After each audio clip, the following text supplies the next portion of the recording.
It started the moment the water swallowed my reflection. While we were out fishing, my son leaned forward, smiled in that half-forced way, and said, "Say hello to the deep, Dad." Then he shoved me clean overboard, cold. Sudden the world split into noise and salt. I came up gasping, blinking at the silver hull of the boat turning away, engine coughing, lights cutting through the early haze.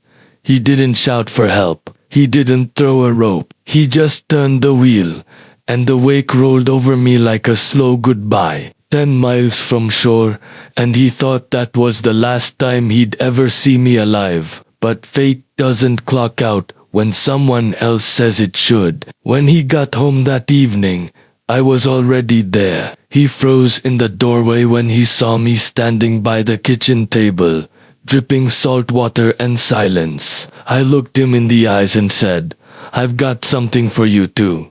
If you're watching this right now, tell me in the comments where you're from, because what happened next, you'll want to remember." The door slammed so hard the wall cracked again, plaster dust falling like snow over my shoes. He stood there breathing heavy, eyes sharp, voice ready for war.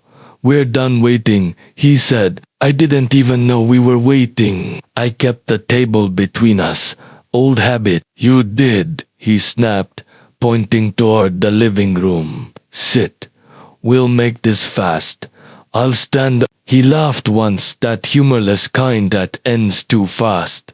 "Then give me the money." "What money?" I asked. "The policy," he said. "Mom's, you filed the claim. You hand it over. Then we're square."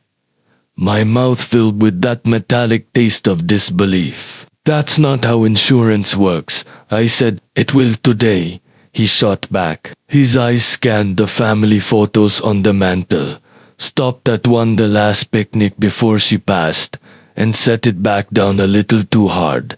"This house is a museum," he muttered. "You're stuck in it.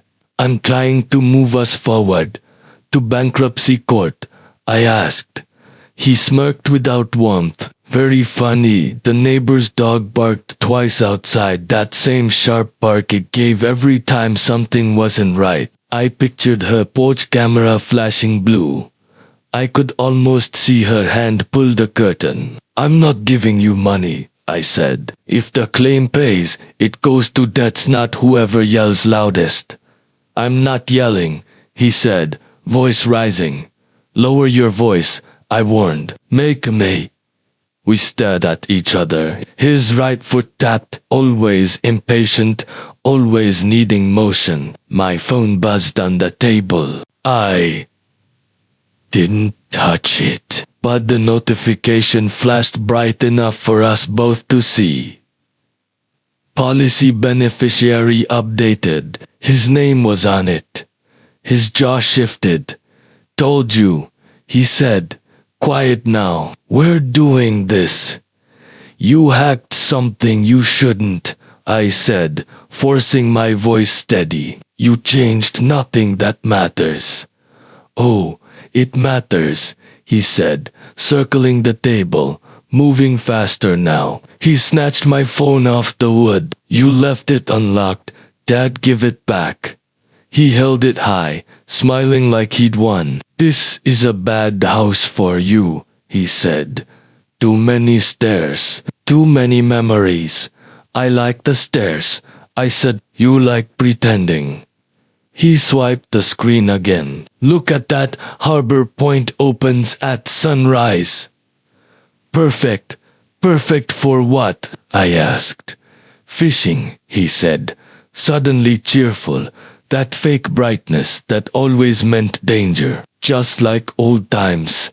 Tide's right at 6:15. We'll talk, fix this." "We never fixed anything on the water," I said. "We just delayed it." "Then let's start over," he said. "We'll talk numbers. We'll come back as friends." "You're trying to get me alone," I said. He grinned.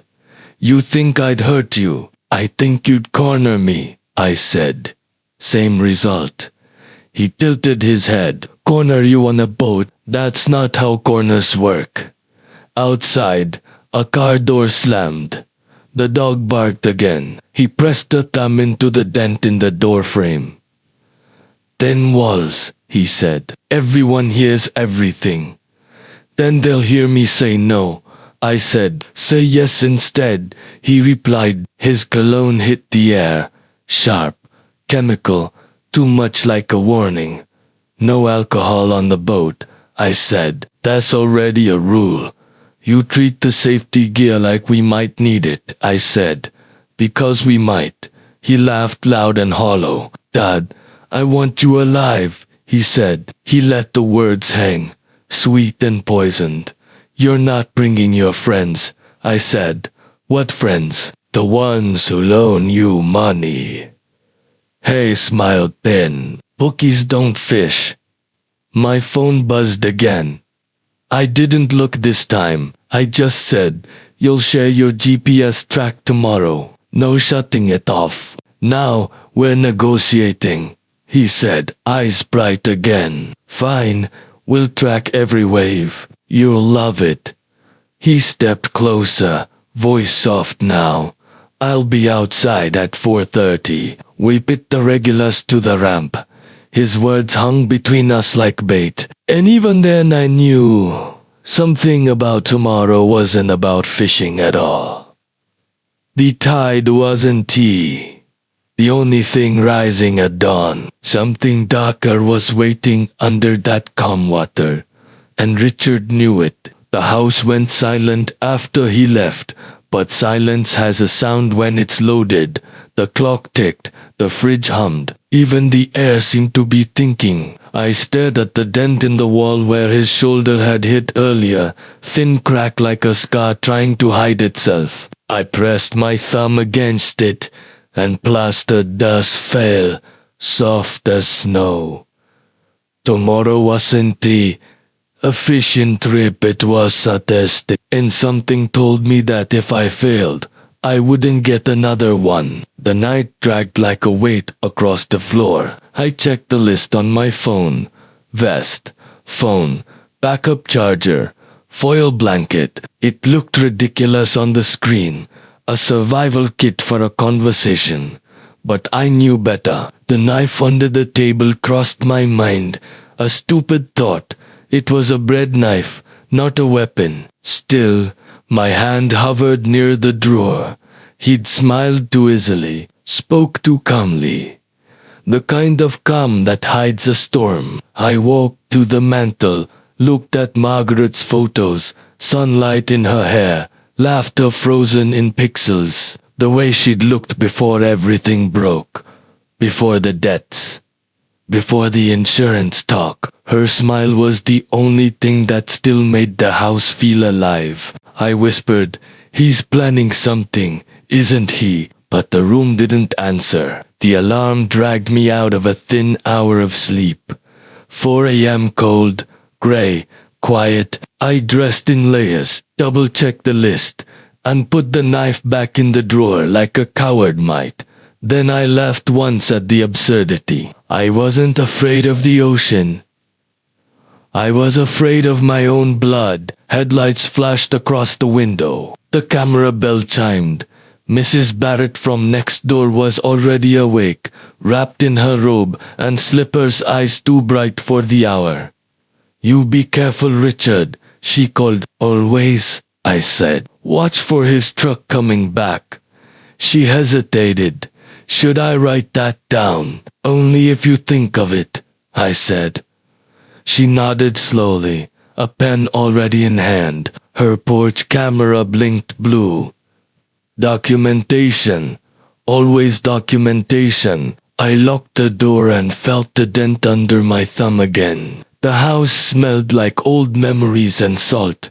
Then I stepped outside. His truck idled at the curb, window rolled down, fog coiling out like breath. You look like a safety poster, he said, smirking at my bright vest. You promised, I said. He held up his own vest and strapped it on. See, twins, He gave the straps an exaggerated tug. Happy. Happy. For now. The engine rumbled low as he pulled away from the curb. The town was still asleep. Street lights slid over the hood like lazy ghosts. He drove like he always did. Smooth, efficient. One hand on the wheel. Eyes darting between road and horizon. You shared your location, I asked. Last night, he said. Named it Dados and trust him. Thought you'd appreciate the humor. Trying too hard, I muttered. Always, he said, with that sharp grin that looked too much like Margaret's. The bay opened on our right. Black water stretched out like a secret. Coffee, he asked, already passing the diner. Stop, I said. We'll grab it at the marina, he said. Better coffee. You said we'd stop when I asked. We're still tracking, he said lightly. We are, I said. Stop next time, okay, he said. That easy fake okay, that means no. Harbor Point Marina was wrapped in fog and sodium light. The boats rocked gently, lines creaking. He parked by the ramp, killed the engine, and just sat there for a second. You ready? For what? I asked. A good day, he said, and smiled like he was practicing for an audience. He moved quick once we were on the dock, untying, checking, moving like a man who already knew the motions of his crime. The boat's name, Second Wind, peeled in faded paint on the stern. He'd bought it with debt, called it an investment, and swore it would pay for itself. It didn't. He moved with purpose now. Cover off, ropes coiled, compartments opened. I followed. He checked the safety locker flares. Whistle, life rings, making a show of it, like he was performing for a camera that wasn't there. Radio check, I said. You got it, he said, turning the dial. Static, then a calm voice. Harbor Point copies. He gave me a look, half amusement, half annoyance. See, all good. Safety cadet approved, I said. He laughed once, the kind that doesn't reach the eyes. We launched. The trailer bumped. The hull slid, the water wrapped us whole. The motor hummed low beneath us. He jogged back after parking the truck, light on his feet. Always light when he thought he was in control. The morning air was cold enough to bite. We idled past the dock lights, green and red, blinking like sleepy eyes. How far are we going? I asked. Past the point, he said. Farther than the shore can hear. You keep saying that, I said. Sounds rehearsed. It's fishing wisdom, he said. Noise kills the catch. And sometimes, I said, noise saves a life. He didn't answer. He pushed the throttle, and the boat lifted onto plane.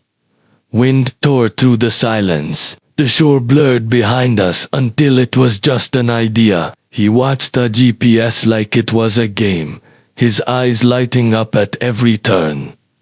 Coffee now? I asked through the wind. He didn't hear me, or pretended not to. I gripped the railing tighter. Easier to talk once we drift, he shouted. Engines off, no noise. He smiled, too big, too calm. You'll love it. The engine would stop soon, and when it did, the only sound left would be the sea, and whatever he was about to do next. The ocean has a way of making liars out of people. They say it's calm, predictable, forgiving, but the sea remembers. It holds everything you drop into it, especially the truth. We cut farther from shore, the hum of the motor fading under the wind. The sky was a flat gray lid, heavy and endless. The smell of diesel and salt water pressed close. You still remember the rules? I asked. Always, he said, grinning like a kid rehearsing innocence. Vest zipped, no booze, no stupid stunts, and the GPS stays on. I said. Whole time. Yes, Captain. His tone was sugar on glass. He turned the wheel gently, letting the boat glide through the low swells. Feels good, right? Feels quiet, I said. That's good, he answered. You talk better when it's quiet. You listen better when it's loud, I said. He laughed. Fair. The water slapped rhythmically against the hull. The horizon looked closer than it should have. I felt the motor pulse through my boots, like a second heartbeat. We never came this far before, I said. Because you hated deep water, he replied. I still do. He smiled. Not at me, at the horizon. You'll get over it. We ran for 10 long minutes. The shoreline became a faint bruise on the distance. Then he pulled back the throttle. The boat groaned once, slowed, and then the engine died. The sudden silence hit like a vacuum. The world felt hollow. He looked around, pleased. Listen, he said. Do what? Nothing. It's beautiful. He spread his arms like he owned the ocean. Peaceful, isn't it? Peace doesn't need to sound like this, I said. He ignored that, reached into the cooler, and pulled out 2 bottles of water. He tossed one toward me. I caught it, the cap wet with condensation. Hydrate, he said. It's important to stay clear-headed. No alcohol, I reminded him. Scout's honor. You were never a scout. Then son's honor. He smiled. That bright, easy smile that made everything worse. You really think this is about money? I asked. It's not about money, he said. It's about fairness, about getting what's due. Your mother's insurance wasn't written to make you whole, I said. It was written to keep you safe. Safe doesn't pay rent, he said softly. Safe doesn't clear debt collectors. He leaned against the rail, staring at me like I was the problem. You think I like asking. You don't ask, I said. You take. He shrugged. You're confusing survival with theft. No, I said. You're confusing greed with need. He laughed once, quiet and cold, the kind of laugh that breaks the air. You always talk like you're the narrator of your own tragedy, he said. Maybe that's why nobody ever saves you. I saved myself, I said. You're about to need to, he muttered. The words slipped out like he didn't mean to say them aloud. I looked up sharply. What's that supposed to mean? He didn't answer. He moved to the back of the boat, adjusted a rod, fiddled with the tackle box, busy hands for a guilty mind. The ocean shifted under us, a slow roll that made the boat sway. He glanced back over his shoulder, eyes unreadable. You cold? I'm fine. You sure? He took a step closer. You look tense. Because I'm not stupid, I said. Then relax. Why? Because this is supposed to be good for us. It doesn't feel good. It will, he said. Then his tone changed, softer, deliberate. Dad, I do love you, you know. The word dad hit differently out here, like bait dropped into open water. I know, I said. You just love control more. He smiled sadly. Maybe I learned that from you. The air thinned. He stepped forward again, palms up, the picture of calm. Let me fix your vest, he said quietly. It's twisted at the collar. It's fine. No, it's not. He reached out slowly, like he was adjusting a tie. His fingers brushed the zipper. For 1 second, it felt normal, his touch, his voice. Then everything broke. His hands flattened, fast and hard, right against my chest. The world tilted. A flash of sky replaced his face. The deck spun under my feet. My heel caught the rope. Then gravity took me. Cold slammed into me like a punch. Salt burned my throat. I surfaced coughing, vest dragging me upright, lungs fighting for air. The boat drifted away, engine off, silence everywhere. "Richard!" I shouted. My voice cracked in the wind. "Help me!" He stood at the stern, just a shadow against gray. "You shouldn't have made this so hard," he said. His voice carried perfectly clean across the water. "There's a reason sharks circle here." "Please come back," I gasped. "You'll be fine," he said. "You always are." He turned the key, engine growling to life. The prop was turned white. "Wait," I shouted, but he was already moving. The boat turned toward shore, shrinking with every heartbeat. The sound of the motor faded until it was just water and breath again. I kicked hard, the weight of clothes dragging me down. The cold bit deep, mean and sharp. I tried to focus on the horizon, but it was empty. Just me and the quiet was worse than any scream. Out there, miles from anything, Richard realized it wasn't the water trying to drown him. It was his own blood. The ocean was colder than I remembered. It didn't just bite, it clung, heavy and endless. My breath came in sharp, broken bursts as I kicked, trying to keep my head above the waves. The vest dug into my shoulders, doing its job a little too well. "Don't thrash," I told myself. "Stay calm." The words barely formed between my teeth. My son, my own flesh, was a shrinking speck on the horizon. The white boat cut across the water, growing smaller until it looked like nothing but an illusion. The sound of the motor faded into the gray. Then silence. Just me and the sea. "Help!" I shouted. The echo went nowhere, swallowed by wind. My throat burned. Salt water filled my mouth. The world tasted like metal and grief. I forced my breathing steady. "You can't panic. Not now." I rolled onto my back and let the vest do the work. The sky above was a flat steel mirror. The horizon didn't move. The waves rocked me gently, like a cruel lullaby.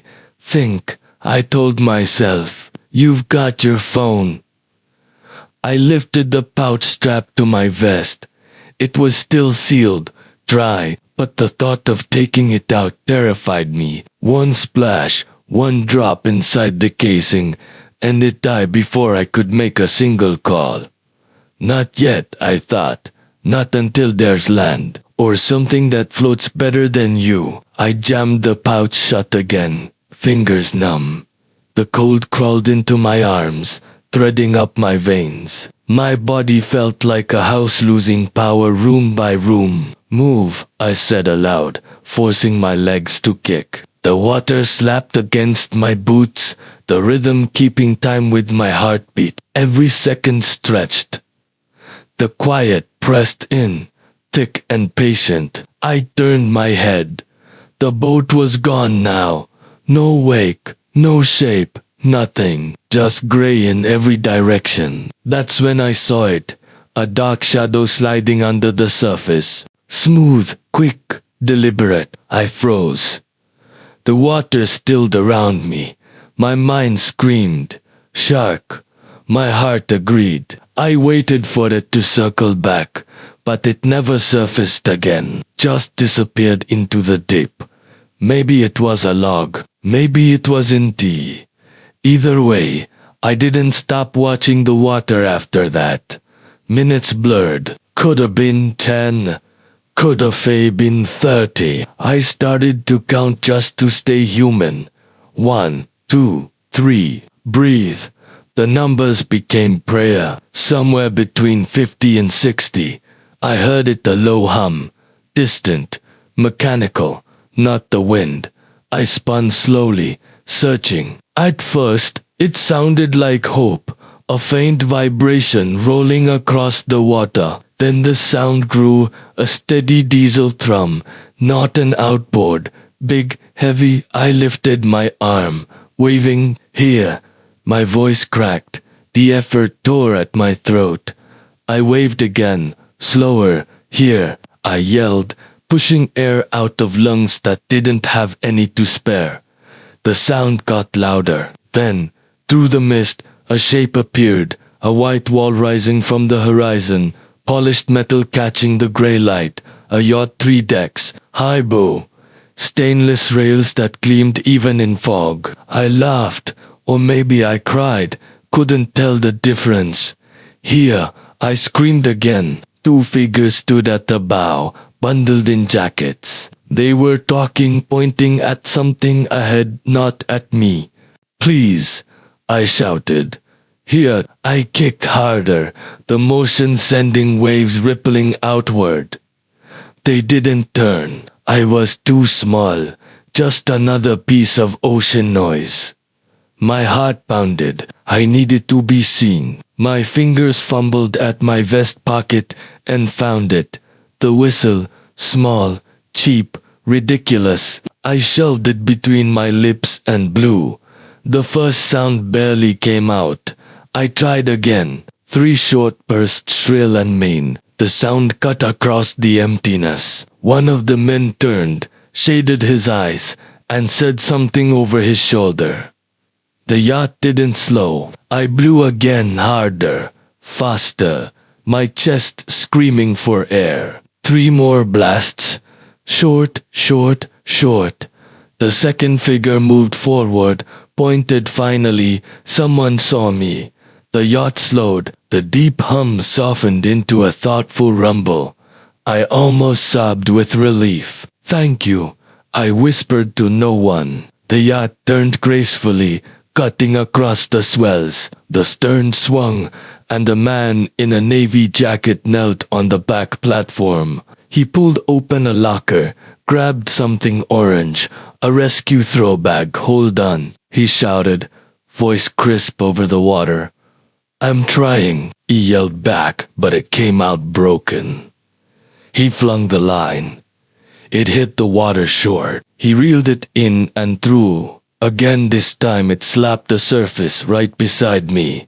I lunged, grabbed the float, and held it tight. "Got it," I coughed. "Wrap your arm," he shouted. I looped it once, twice, clinging to it like it was the last solid thing in the world. He braced himself and pulled. The rope went taut, dragging me slowly toward the platform. My shoulder burned, my breath came ragged. The cold tried to take my strength, but I kept kicking. "Almost there," he shouted.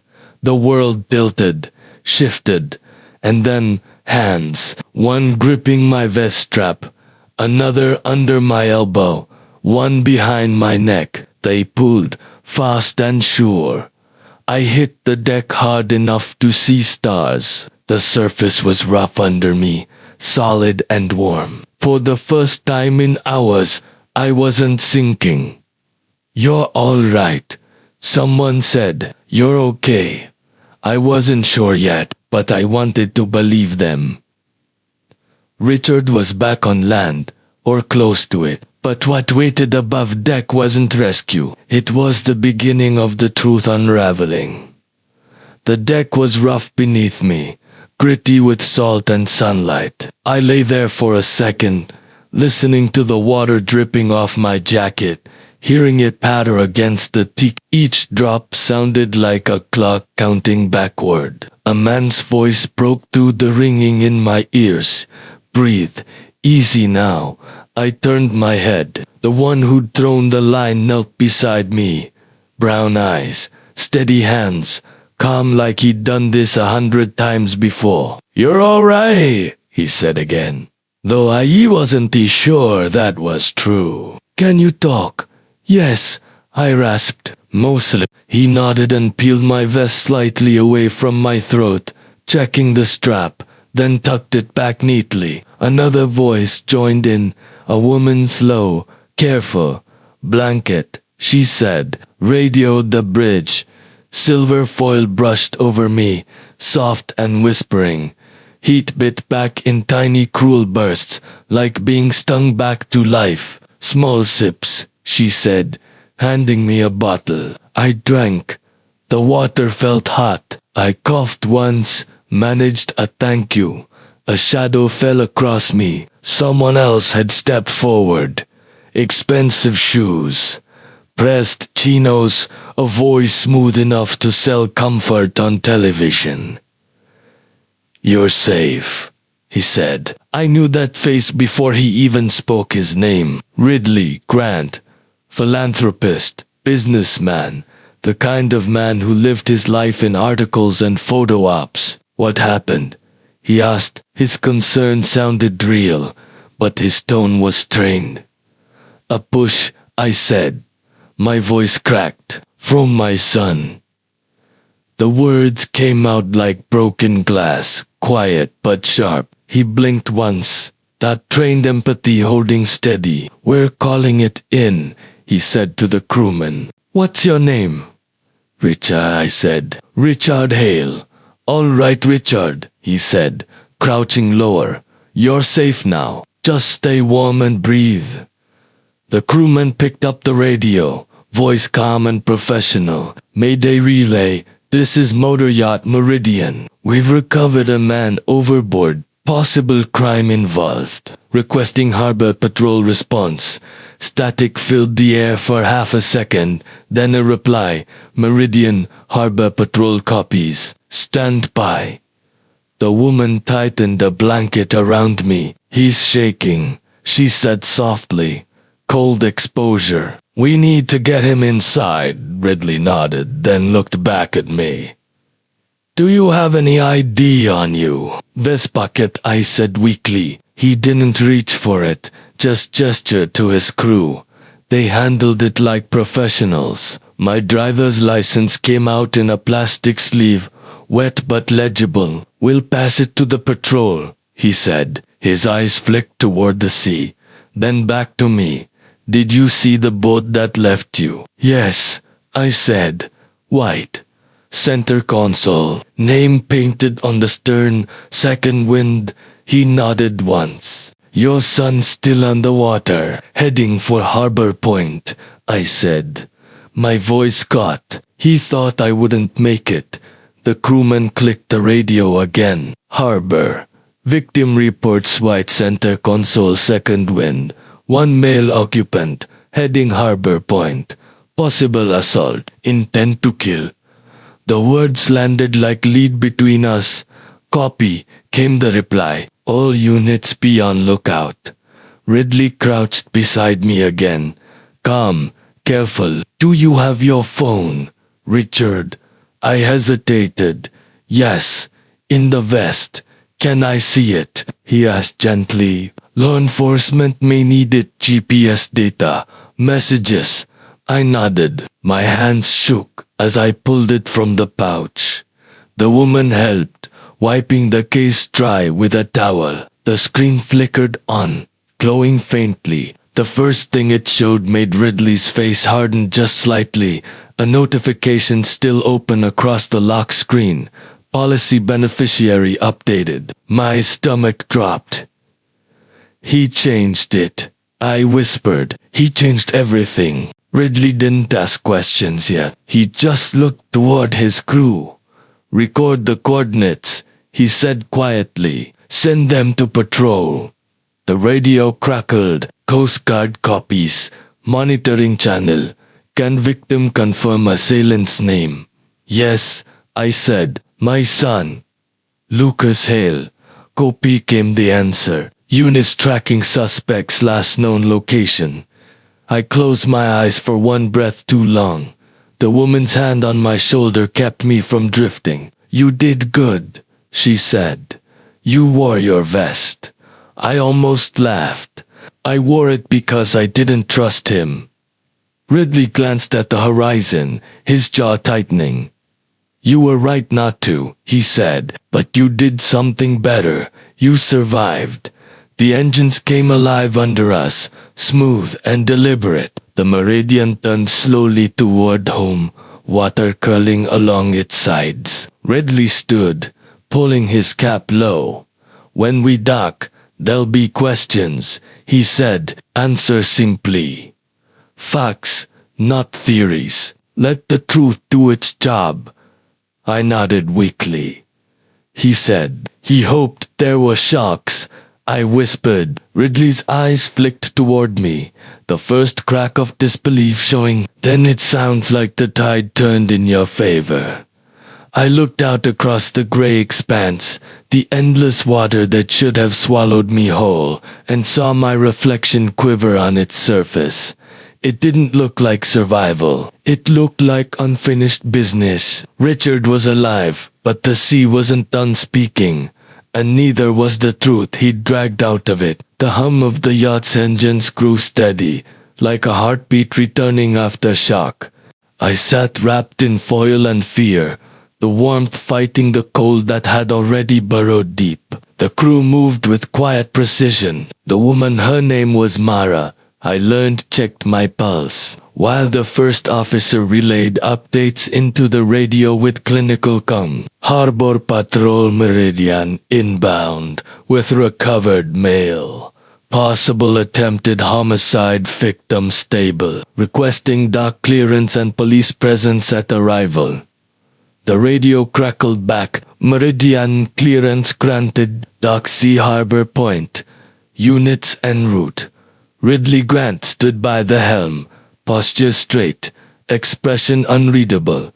He wasn't performing anymore. Whatever cameras usually followed him weren't here. He turned slightly, voice low but steady. "You said your son left around sunrise." "Before," I said. "He wanted to beat the tide, and you didn't think twice about going." I gave a tired half-laugh. "When your son asks to fix things, you go." Ridley's eyes softened just enough to show understanding and maybe pity. "We all think we can fix the people we raised," he said. "Then we find out they were rebuilding us the whole time." I looked past him, out at the horizon. The sun was pushing up now, slicing the gray in half. Somewhere beyond that line, Lucas was driving back to shore, convinced the ocean had buried me. I almost wanted him to keep believing it for a while. The radio cut back in, breaking the silence. "Meridian, Harbor Patrol. Coast Guard confirms visual on suspect vessel entering marina mouth. Hold position until further instruction." Ridley nodded at his helmsman. "Maintain course," he said. The woman pressed a fresh heat pack against my neck. "5 more minutes," she said softly. "Then you'll feel your fingers again." "I'll settle for feeling anything," I said. Ridley crouched beside me, resting a hand lightly on the rail. "You've got strength, Richard," he said. "Most don't last 10 minutes in that water. You did more than survive. You made it mean something." "I'm not sure I did," I said. "Not yet. You will," he said. "You wore the vest. You bought yourself time. That's all survival ever is, buying time until help arrives." I looked at him. "Sometimes the help is the problem." He gave a slow nod, like he understood that too well. The yacht began its slow arc toward the marina, cutting through water smooth as glass. In the distance, I could see flashing lights reflected in the ripples. Police, Coast Guard, maybe both. Ridley glanced at the horizon once more. "We'll dock soon," he said. "When we do, they'll take your statement, keep it clean. What he said, what he did, what you saw, let the evidence speak." He said he hoped there were sharks, I said quietly. Ridley blinked, just once. "Then maybe," he said, "you were the shark." The yacht slowed, the air filled with the echo of sirens, soft and far off, blending with the cry of gulls. The crewman on deck called out, "Dock in sight." The harbor came into view, a thin line of wooden fingers stretching out into the bay. dotted with boats still sleeping in their slips. Patrol lights spun slow and deliberate, reflecting off the water like uneasy stars. Harbor Patrol to Meridian, the radio said. Proceed to Dock C. Police will meet you on arrival. Coast Guard vessel intercepting suspect at entry. Copy, the officer replied. Ridley straightened, gave me one last nod. Let's finish this right, he said.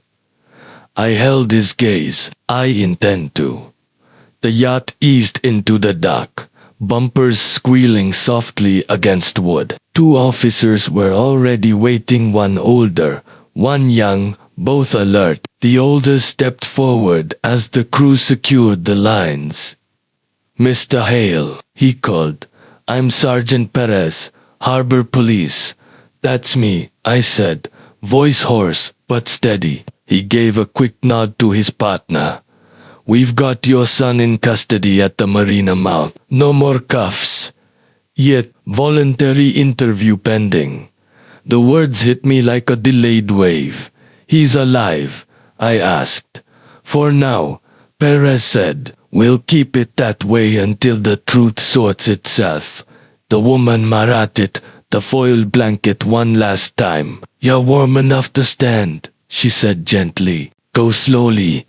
I rose, legs trembling, breath shallow. Ridley stayed beside me as I stepped onto the dock. We'll send our logs, he said. GPS, radio, coordinates, everything. You'll have it before the hour's out. Thank you, I said. The words felt too small for the size of what he'd done. Perez gestured toward the patrol car waiting at the dock's end. We'll take your statement at the station, he said. For now, we just need you to breathe. I glanced once more at the water. The surface was smooth again, quiet and indifferent. You could almost believe nothing had happened there at all. But I knew better. Oceans don't forget. They just wait for someone to come back and tell their story. Richard thought the worst was over. But the tide was only beginning to turn. The next wave would hit harder. And this time, it wouldn't come from the ocean. The patrol car smelled faintly of salt, rubber, and damp paper, the scent of official aftermath. I sat in the back seat, wrapped in a fresh blanket, hands trembling more from adrenaline than cold. The young officer across from me, Diaz, her name tag read, kept her tone low and professional. We're recording, sir, she said, tapping a small light on her lapel. Just start from the beginning. The fishing trip. What time you left? What happened on the water? We left at 4:30, I said, my voice slower now, controlled. He said he wanted to beat the tide, claimed it was a bonding trip. He mentioned sunrise.com water, short run.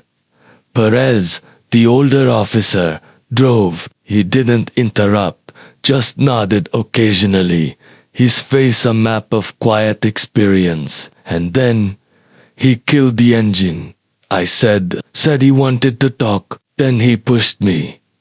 Diaz looked up briefly, eyes narrowing just a fraction. He pushed you intentionally. There's no mistake to make out there, I said. He looked me in the eye before he did it. Perez kept his gaze on the road, voice calm but edged. Any witnesses? Just the sea, I said. And my phone, it was tracking our location. You have that link, saved and shared. Perez's jaw shifted, approval without expression. Good, that's something solid. The car rolled up the hill toward my neighborhood, the morning light cutting through the mist like judgment. As we turned onto my street, I saw my house framed between the trees, small, quiet, unaware of the weight it was about to carry. Two cruisers idled out front, their lights turning the walls blue. And on the porch, like a sentinel, stood Mrs. Barrett in her robe, holding a yellow notepad and a pen like a weapon. She waved when she saw me, half relief, half disbelief. "You're alive," she mouthed. "Barely," I said under my breath. Perez caught it. "Lucky counts," he said softly. The car stopped at the curb. The younger officer stepped out first, scanning the perimeter like it was a scene, not a home. Perez turned in his seat. "We've got your son at the marina still," he said. "He's talking, but not much. Claims you slipped, says it was an accident." "Of course he does. He's also saying you've been under pressure. Bills, insurance, stress, the kind of talk that sounds rehearsed." I met Perez's eyes in the rear-view mirror. He's had practiced lying. Perez gave a small nod. "We'll see how far the practice goes." He opened his door. "Let's get you inside. We'll do the statement formal." I stepped out, the air sharp and bright.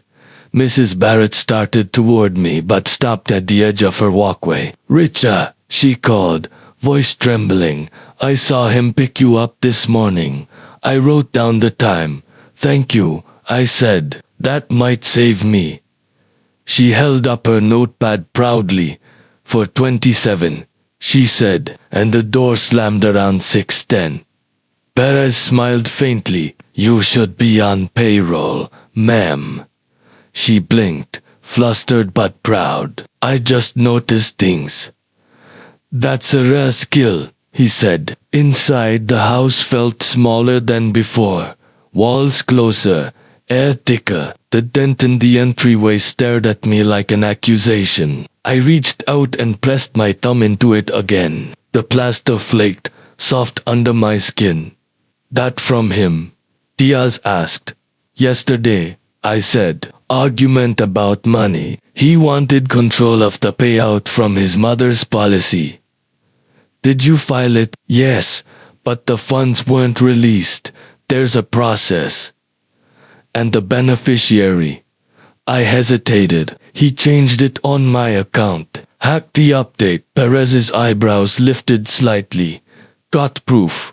"On my phone," I said. "Screenshot, timestamp, everything." He nodded. "That's gold. We'll need a copy." I unlocked the screen. "Hand steady now." The line glowed against the light. Policy beneficiary Lucas Hell. Profile updated. Perez leaned in, reading. "Cold move," he muttered. Diaz started typing. "Will preserve digital chain," she said. "Metadata, GPS, Chimilog. You'll have your evidence trail." Perez turned toward me. "You did everything right this morning," he said. "Wore your vest, kept your phone sealed, stayed alive. That's survival and foresight, rare combo." I managed a dry smile. "Or paranoia. Sometimes the same thing," he said. He gestured toward the kitchen. "Sit down, Richard. We'll get this down clean." I sat at the table, the same one where my son had stood last night, demanding money, the same spot where his shadow had stretched across the wall. "He'll lie," I said. "He'll make it sound rehearsed, polished. Then we counter with proof." Perez said, "Paper beats story every time." The young officer glanced toward the front window. "Sir," she said softly, "you might want to see this." Perez joined her. Followed. Outside, a black SUV had pulled up to the curb. Cameras, ring lights. A man in a hoodie held a phone high, narrating into the lens with a smile that didn't reach his eyes. "Good morning, Bayview," he said. "We live at the home of local fisherman Richard Hale, the man at the center of what police are calling an ocean mystery." Perez groaned. "Media vultures," he muttered. "They move faster than ambulances." "He's filming," I asked. "He's streaming," Diaz said. 2000s. I looked past the camera. Another figure stood by the SUV. "Familia pasta," same fake column. My son Lucas, he saw me in the window and smiled that same hollow grin he'd worn on the water. The tide brought Richard home, but now the storm was standing on his lawn, smiling for the cameras. The scene outside my house didn't look real. It looked staged, like a set built for a story someone else was trying to tell. A camera light glowed through the morning haze, bleaching the air white. The influencer on my lawn talked into his phone like the world was tuned in live, which it probably was. "You're watching it unfold right now," he said, grinning into the lens. "The fisherman who vanished at sea, and the son who claims it was all an accident." He turned, motioning toward the sidewalk. "And here he is now, Lucas Hale." My son stepped into the frame, calm as if he'd rehearsed the moment. He wore that same cologne, the one that used to fill my car rides when he was younger, but now it just smelled like rot beneath something sweet. His hair was perfect, his shirt pressed, his expression the definition of practiced sorrow. "Dad," he said, voice raised so everyone could hear, "thank God you're okay." I didn't answer. Perez stepped onto the porch, blocking part of the view, but the camera still found me through the window. "Stay inside," Perez warned quietly. "He's performing. Don't give him a stage." "He already built one," I said. "He's just looking for applause."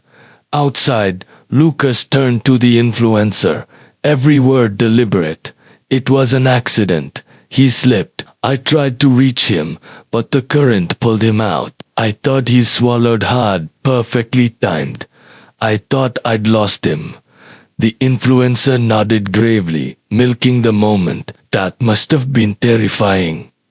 "It was," Lucas said, eyes glistening on cue. "He's been struggling since Mom passed. I just wanted to help him get back out there, to fish again, to live." Perez exhaled through his nose. Classic misdirection. "He's good. He's practiced," I said. "He learned from watching me talk my way through debt collectors." Diaz's radio crackled. "Sarge, media's expanding perimeter. We can't block them. Recommend we move the subject inside." Perez nodded. "Copy that."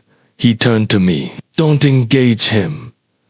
But I was already stepping toward the door. The sound of my name twisted by strangers in the open air, tragic, unstable, angry fishermen. It clawed at me. When I reached the doorway, Lucas saw movement and straightened. "Dad," he said, performing grief for 1,000 screens. "Please tell them you slipped. We're family." His voice cracked perfectly on family. The influencer's phone panned toward me, lens hungry. "Mr. Hale," he said eagerly, "did you fall, or were you pushed?" The question hit like a thrown knife. Perez's hand came down on my shoulder. Quiet pressure. "Don't," he whispered, but I'd had enough silence. I opened the door. "He pushed me," I said. The words fell into the air like a verdict. The crowd murmured, the influencer's face brightening like he'd just hit gold. Lucas blinked just once, then smiled again, softer this time, calculated pity. "He's confused," he said, turning slightly toward the lens. "You can hear it, right? He's mixing up what happened. He's been under a lot of stress." "You changed the insurance policy," I said, my voice steady. His jaw flexed almost imperceptibly. "What are you talking about?" "You accessed my account," I continued, "updated the beneficiary. You tried to erase me from my own life." The influencer's expression tightened, half disbelief, half greed for the unfolding drama. "That's a serious claim, Mr. Hale. Are you saying your son tampered with?" "I'm saying," I interrupted, "he planned this." Lucas laughed, a light disarming laugh, the kind that sells lies to good people. That's insane. Dad, listen to yourself. Perez stepped forward, holding up a badge. That's enough, he said firmly. This is now an active investigation. All statements are to be made through official channels. The influencer didn't back down. Sergeant, the public deserves transparency. And you'll get it, Perez said, when the truth's ready to be told, not when someone decides to go live. The air felt charged, like the seconds before thunder. Mrs. Barrett shouted from her porch, voice cutting through the noise. I heard the fight last night. The influencer turned instantly, camera swiveling toward her. Ma'am, could you repeat that? They argued, she said, righteous fire in her tone. He told his father the house was a museum, that he was done waiting. And then something hit the wall. I wrote down the time, 6:08 p.m. Perez's head turned slightly. That lines up, he muttered to Diaz. Lucas's mask cracked just enough to see the boy underneath, the one who used to cry when he scraped his knees, the one who laughed in sunlight. Now, all I saw was calculation. You're making a mistake, he said. You're making your choice, I replied. He held my gaze for one long beat, then stepped back toward the influencer. My father's confused, he said calmly, camera locked on his face. I forgive him. He's been through enough. Perez put a hand to his radio. Dispatch, he said, note for record, suspect engaging public media, attempting narrative control. The radio answered back with a single sharp crackle. Copy. Proceed as needed. I looked at my son, the ring light reflecting in his eyes like two small halos, bright, hollow, and false. Richa had survived the ocean, but now he was standing in a different kind of storm, one built of lies, lenses, and a son who knew how to perform for both. The air outside thickened with noise, cameras clicking, voices climbing, the metallic hum of tension in the background. Perez held the line between us and the chaos, one hand out, voice calm but iron. Back up, he said to the crowd. Everyone off the property line. His stone didn't rise. It didn't have to. Authority lived in the quiet of it. The influencer smiled for his followers, pretending cooperation while inching closer with every breath. Sergeant, we're not interfering, he said, stepping over the curb. We're documenting truth. Perez's jaw ticked once. Truth doesn't need a ring light. Diaz moved to block another camera crew spilling onto the lawn. You heard him, she said sharply. Sidewalk only. Lucas stood just behind them, still performing calm, his expression crafted for sympathy. He glanced toward me with practiced restraint. Dad, he said, please, let's stop this. You're embarrassing yourself. I almost laughed, not because it was funny, but because of how familiar the manipulation sounded. He'd used that tone before, when he was caught lying about his grades, about gambling, about the debts he swore he didn't owe. Always soft, always controlled, always pretending I was the one unraveling. You left me to die, I said quietly. The crowd heard it. The microphones caught it. Perez gave a subtle look, warning me to hold steady. Richard, he said under his breath, let him hang himself with his own rope.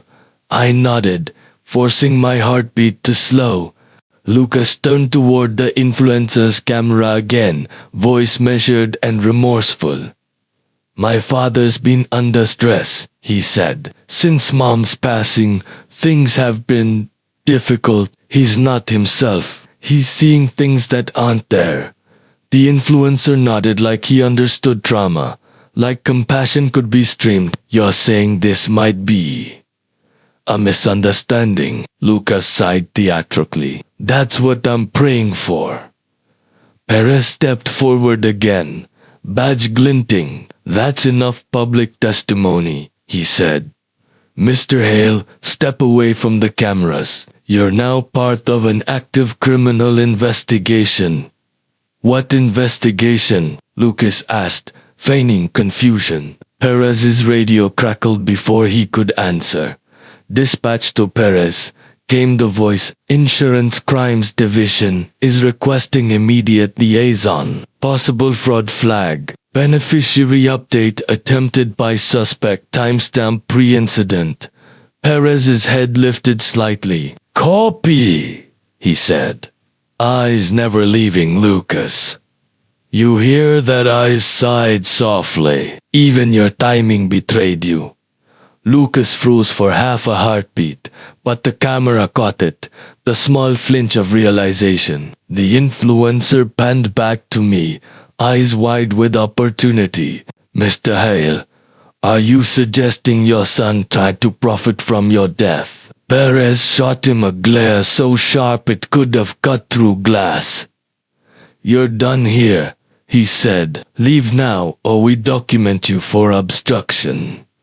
The man hesitated, then signaled his cameraman to pull back. But even as they moved, the lens stayed fixed on us. Lucas glanced at it, then at me, his mask flickering between fury and charm. Dad, he said through clenched teeth, still smiling.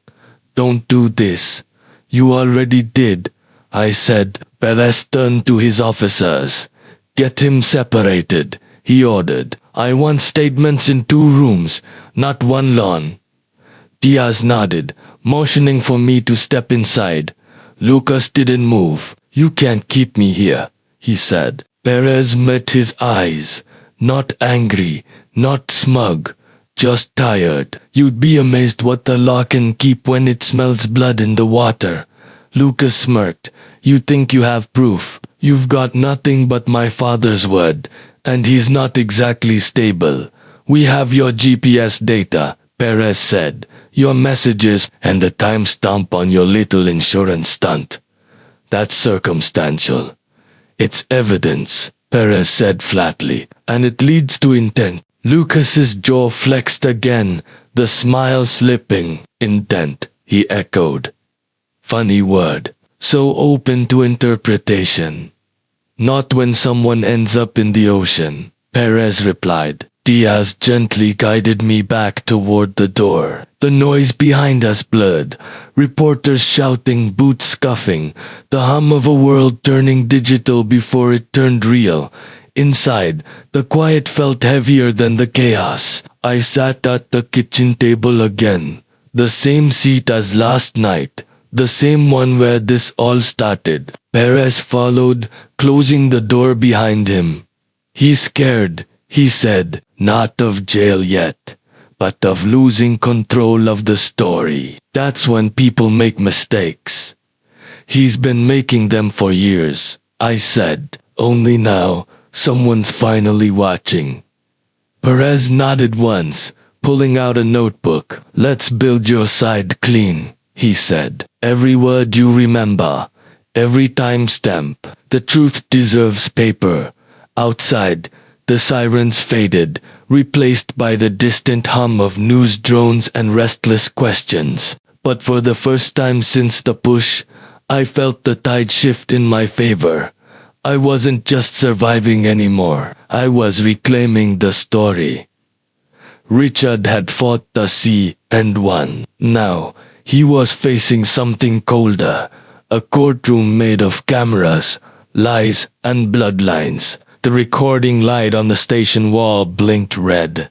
Steady and slow, the kind of rhythm that forces you to hear your own heartbeat. The room was small, colorless, built for truth to echo. Perez sat across from me, calm as ever, hands folded over a notepad that already held too many pages of my life. The door stayed open just enough for sound to spill into the hallway. The hum of voices, the shuffle of paper, the low static of radios. Somewhere down the corridor, my son was in another room, spinning his version. 2 stories, 1 truth. Let's start clean, Perez said. from your words only. No emotion, no assumption, just events. He called me last night. I began, said he wanted to go fishing. To talk. Time, 4:30 a.m. Dock at Harbor Point. Any tension before that? I nodded. We argued about money. His mother's insurance claim. He thought I was keeping it from him. Were you? Perez asked. No, it hadn't cleared yet, but he found out how to access the system. Meaning, he changed the beneficiary to his name. I got a notification. Perez scribbled a note. Do you have that alert saved? Yes. Screenshot with timestamp. Good. We'll have the cyber team verify. He looked up. Continue. I exhaled. We launched before dawn. He acted normal. Joked about tides, gear, coffee, about how calm the morning was. And then he killed the engine. The memory was sudden, alive again. Said he wanted quiet. We drifted maybe 10 minutes. Then he pushed me over. Any warning? Just the words, say hello to the deep dad. Perez didn't move, didn't blink, and after I surfaced, he didn't help. He just watched, then started the motor and left. Did you see his face clearly? Every second of it I leaned back, eyes closing for a moment. He looked calm, like it wasn't new to him. Perez nodded once, jotting something down. You stayed conscious the whole time. Barely. The vest kept me up. And then the yacht. They found me maybe an hour later. Pulled me out. The Meridian. Yes. Captain Grant. His crew. They saved me. Perez paused, then flipped to a new page. We've confirmed the rescue call. Coordinates match your phone's GPS trail. The Coast Guard's tracking the boat's path now. You'll want to hear this part.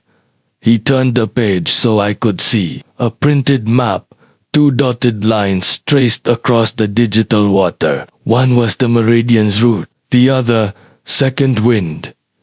They crossed at 6:22 a.m.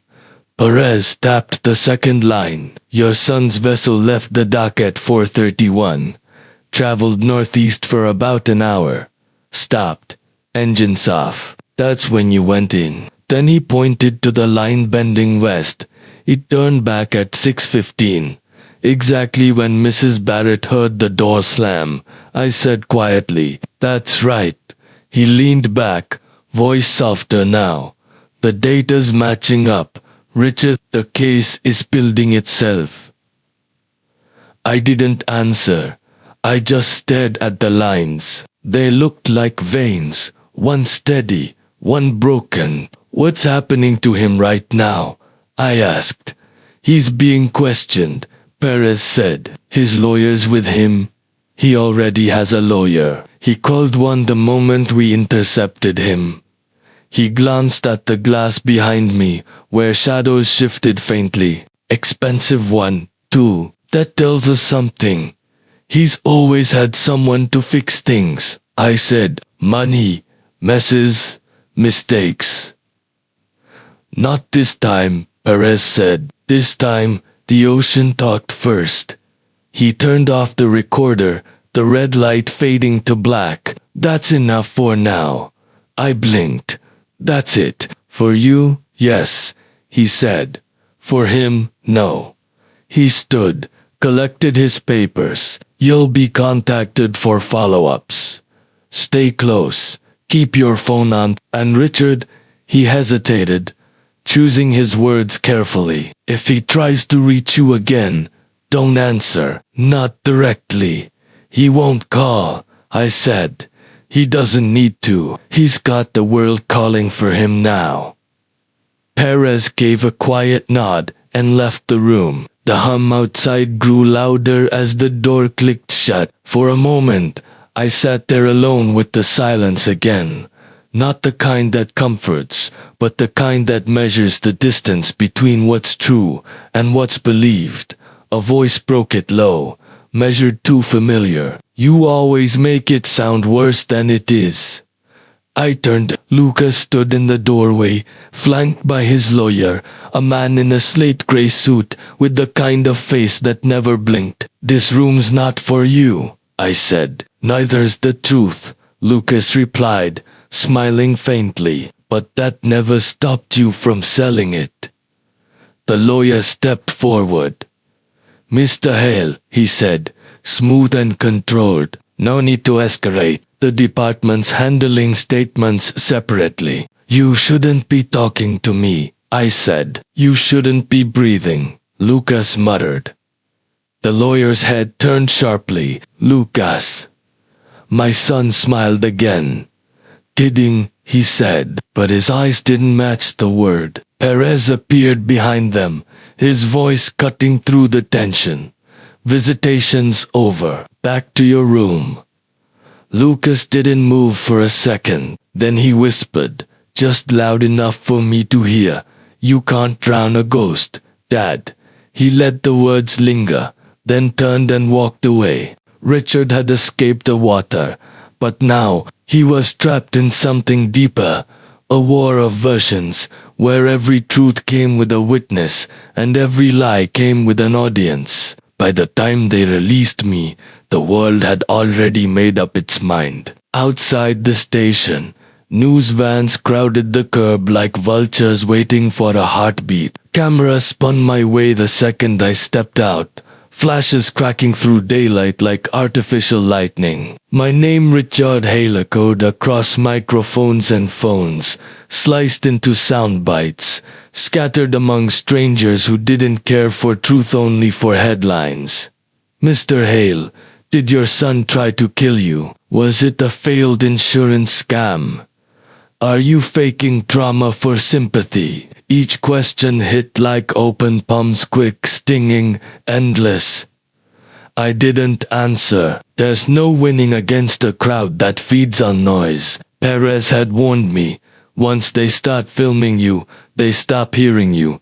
I kept my head down, shouldered through the wall of cameras. Even when I reached the curb, the flashes burned white behind my eyelids. Across the street, Mrs. Barrett stood by her mailbox, notepad in hand like it was a weapon of truth. She mouthed, I saw him first. I nodded just once. Ridley Grant's yacht crew had kept quiet, but someone else hadn't.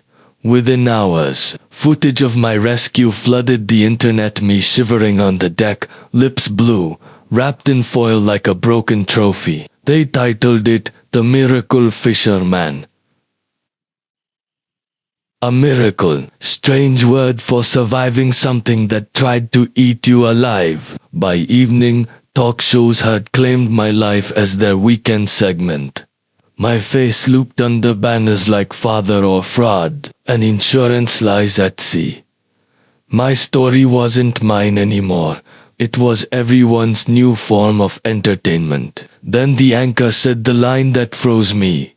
Sources confirm police are investigating financial motives. That wasn't a report, it was a sentence. My phone rang 3 times before I answered. Unknown number. Richard Hale. The voice was calm, female, too controlled. Yes. This is Valerie Shah, legal counsel for the insurance division. We've received a fraud alert linked to your policy. Fraud? I almost laughed. I'm the one who nearly died. That's not what the report suggests, she said smoothly. Your son claims you altered the beneficiary list to implicate him. He changed it, I snapped. Then we'll need evidence, she replied. Emails, timestamps, any logs, until verified. Payouts are frozen. I closed my eyes. Of course they are. Mr. Hale, she added, you're not under suspicion yet, but optics matter. Stay silent, at least publicly. I already did, I said. Didn't help. Then stop talking to the wrong people. The line went dead. The wrong people were everywhere now. By night, 3 reporters had staked out across the street, one walking her dog, one fiddling with his camera, one sitting in a car that hadn't moved in hours. The same car that followed me from the station. I recognized those tinted windows, that expensive stillness. Perez had warned me about shadows. I just didn't expect one of them to have my son inside. The doorbell rang just before 10. The sound cut through the quiet like a blade. I waited. It rang again, longer, heavier. I unlatched the chain halfway and opened the door. A woman stood there, mid-30s, black coat, eyes sharp enough to slice glass. "Mr. Hale, depends who's asking." She flashed a badge. "Special Agent Reeves, Insurance Crimes Division. You work with Perez." "Different team," she said. "He digs for evidence. I dig for motive." She stepped in, placed a folder on the table. "Mind if I record? Seems everyone does." No smile. "Your son's statement doesn't align with your GPS data," she said, flipping pages. His phone was off between 5:41 and 6:15 a.m. That's when he pushed me. I said, "And the system shows a policy change logged at 5:43. So he did it while I was drowning. That's what it looks like." Her tone stayed steady, but her eyes softened barely. "You realize he's still insisting you staged this to erase that and gain sympathy?" I gave a dry laugh. "If I wanted sympathy, drowning wouldn't be my method." "You seem composed for someone who almost died," she said. "People who almost die don't sleep," I told her. "They just forget how to rest." She closed the folder. "We'll be in touch. Agent Reeves," I said as she reached the door. "What happens now?" "Depends," she said.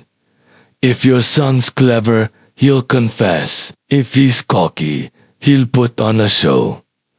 "And which is he?" She paused. "The dangerous kind, the one who believes he can do both." Then she was gone, leaving the house hollow and the air thick with silence. I went to the window. Across the street, the reporters lingered. The black car hadn't moved. Then the window slid down. Just a little. Lucas. Phone to his ear.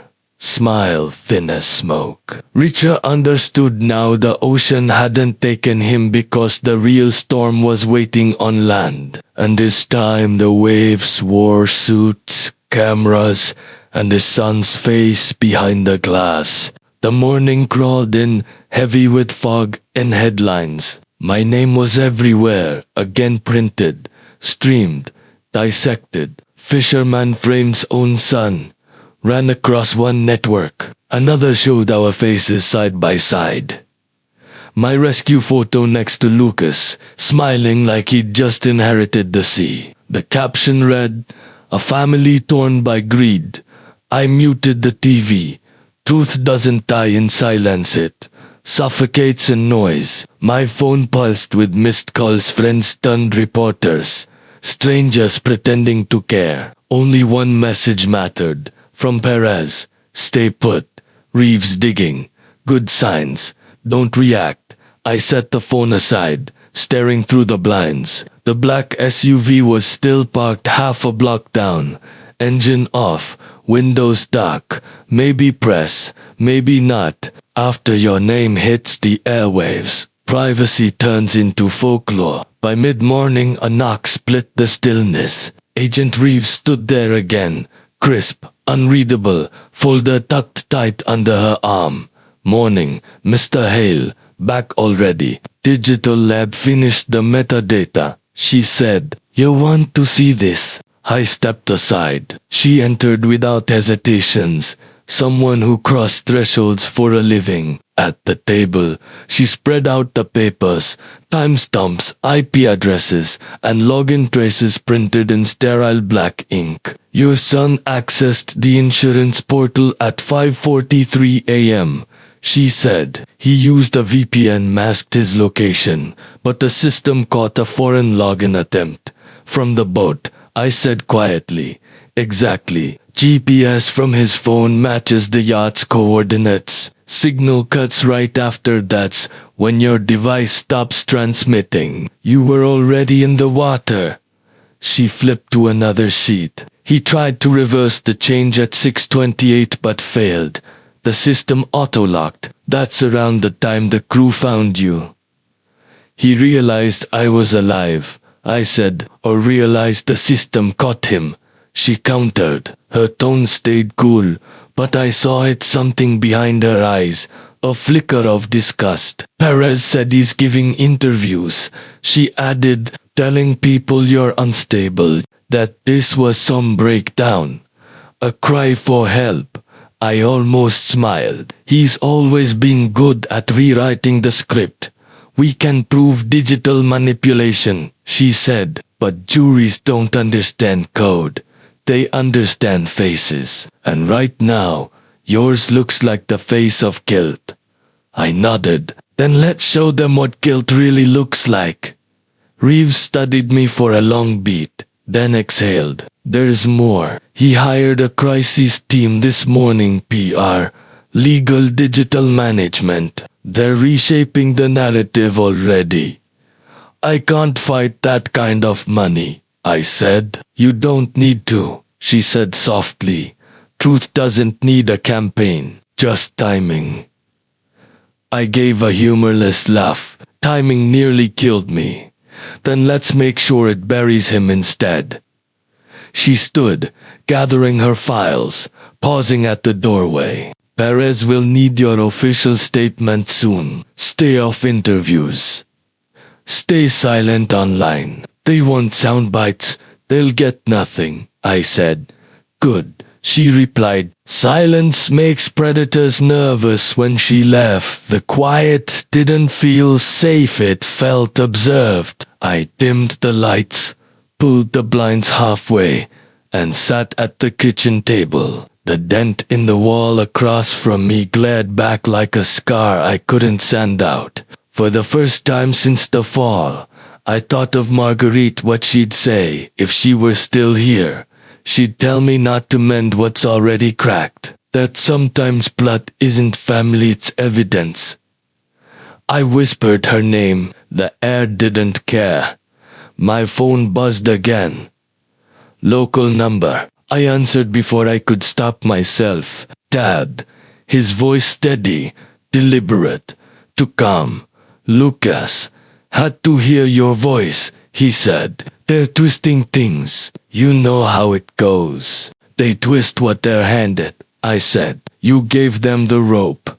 You always talk like that, he said, almost laughing, like pain's a philosophy.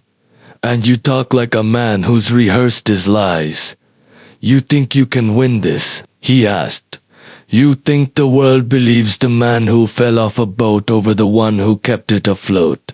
You didn't keep anything afloat, I said. You just postponed your own sinking. Silence. Cold. Deliberate. Then he said, You're lucky, Dad. You got your spotlight back. Just don't forget who lit it. Hang up, Lucas. You can't hang up on blood, he said. Even if you prove I did it, you'll still be the father who raised the monster. The line clicked dead.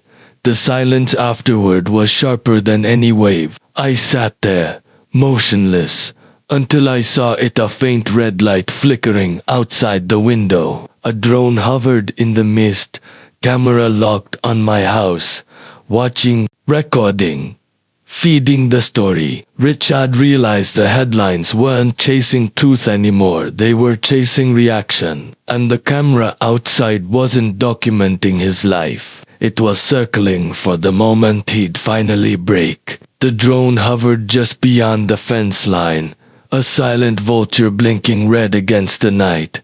I didn't move. It didn't either. Just sat there, recording, humming like a mosquito that had found blood. When it finally pulled back, I already knew what would happen next. The footage would hit the internet within hours, clipped and captioned, twisted into something I never said, something I never did. I locked the door, killed the lights, and sat in the dark kitchen staring at my reflection in the glass. My story had stopped belonging to me the second someone filmed it. Now I was just content. The news broke before sunrise. Exclusive new footage. The fisherman in the window. The thumbnail showed me framed in silhouette, looking out through half-drawn blinds, face lit by a single lamp. The headline didn't need words like truth or context. It was already a verdict. Comments flooded in like a tide of strangers screaming over one another. He looks guilty. You can see the anger. Probably regrets it now. Nobody asked why a drone was outside my window. Nobody asked who sent it. They didn't want facts. They wanted closure packaged as drama. By noon, Perez called. You seen it? Yeah, I said. Everyone has. We're trying to track the drone's owner, he said. But it's bouncing through proxy networks. Someone professional. You think it's him? Wouldn't rule it out, Perez said. He's clever. He knows how to make noise look like proof. He learned from the best, I muttered. That's not pride, by the way. Didn't think it was, he said. Agent Reeves is pushing to fast-track the case. The insurance division's backing her now that we've got the VPN trace. So it's over? I asked. Almost, he said. If he slips again, we'll have enough to charge. I looked out the window, drone still circling far above the street. You might not have to wait long. Later that day, a knock came again, 3 quick taps, too precise to be random. Reeves stood there, her face sharper than before, phone in hand. We caught a feed dump, she said. Lucas's team uploaded new footage to a private PR account. It's going to air tonight. Of what? You, she said. A conversation spliced from old voicemail clips. They've cut it to sound like you threatened him before the trip. I felt my stomach turn. He's fabricating audio. Selective editing, she said. Technically not illegal, just deceitful. And people will believe it. They already do, she said softly. She showed me the clip on her phone. My voice but twisted, stitched between pauses, bent to tell a story that wasn't mine. You'll regret this, Lucas. I swear you'll regret it. Cut silence. Then his voice small, scared. Please, Dad, don't. I felt the air leave my lungs. That's not real. I know, she said. Perez knows, but the internet doesn't. I pressed my hands against the table. So that's it. He wins by editing. He wins by attention. She said, don't feed him. He's building an audience. I'm building a defense. Then build quietly, she said. Noise is his oxygen.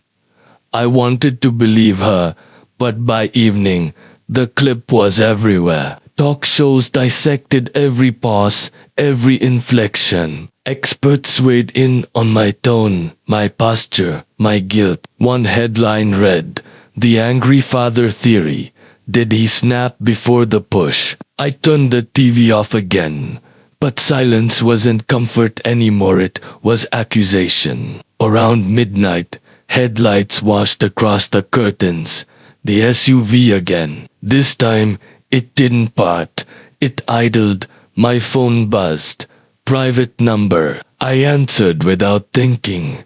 You look good on camera, Luca said. His voice was soft, almost proud. You're trending.